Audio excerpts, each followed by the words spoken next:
Ketika nilai mata wang jatuh, emas terus jadi ukuran. Sebelum tu saya dulu video ini untuk rujuk. Setiap kali dunia bergolak, orang mula panik dengan duit. Tapi orang yang ada emas, mereka tenang. Dunia sekarang penuh ketidakketentuan. Hari ini ekonomi nampak stabil. Esok harga minyak naik. Hari ini mata wang kukuh. Esok boleh jatuh tanpa amaran. Dalam tempoh 10 tahun terakhir ke belakang ini, kita dah lihat terlalu banyak krisis. Krisis kewangan global, pandemik, perang dan ketegangan ekonomi antarabangsa. Setiap kali itu berlaku, satu pola yang sama berulang, iaitu harga emas naik. Sebab orang cari perlindungan. Saya masih ingat tahun 2020, masa pandemik melanda, banyak sektor jatuh tapi harga emas melonjak ke paras tertinggi waktu itu. Sebab apa? Sebab emas tak bergantung pada kerajaan, bank ataupun sistem manusia. Nilainya datang daripada kepercayaan sejagat bahawa emas kekal berharga walau di mana pun kita berada. Itulah sebabnya saya selalu pesan pada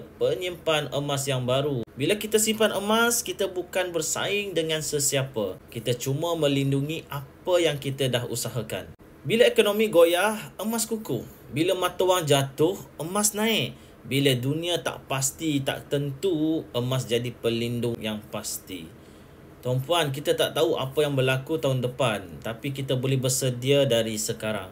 Bina perlindungan kewangan kita dalam bentuk emas. Sebab dalam dunia yang tak pasti, emas sentiasa jadi sandaran yang kukuh. Kalau anda nak mula simpan emas, tengok pin video 5 langkah untuk mulakan simpanan emas. Isi back video dekat bawah, saya akan bantu dan bimbing anda sebaiknya. Jemput follow dan komen untuk ilmu emas dan kewangan yang lebih banyak.